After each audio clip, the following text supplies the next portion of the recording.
Hey there! Ready to improve your English greetings? Before we dive in, don't forget to hit that subscribe button and give this video a thumbs up. Let's get started. Option 1, the classic, hello. Repite conmigo. Hello everyone. Super simple, right?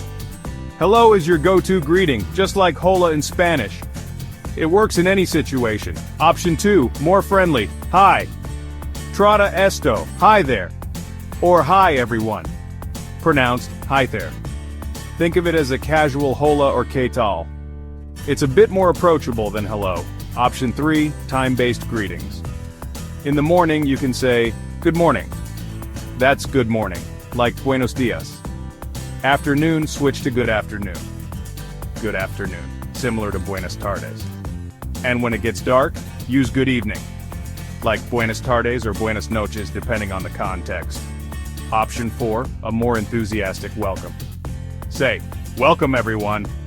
That's welcome everyone. It's like saying bienvenidos, great for starting a video or inviting people in. Option 5, introducing yourself briefly. Hello, my name is Carlos and welcome to my video. My name is... This helps set the stage for your viewers. Option 6, using a question as a greeting. Try hello, how are you doing today? Or hi, how's it going? How's it going? It's like asking cómo estás or qué tal. A friendly way to start a conversation. Remember these tips. Smile, speak slowly and clearly, use gestures, repeat key phrases, and be enthusiastic. Now practice these greetings and amaze everyone with your English. If you found this video helpful, make sure to like, share, and subscribe for more tips. See you next time.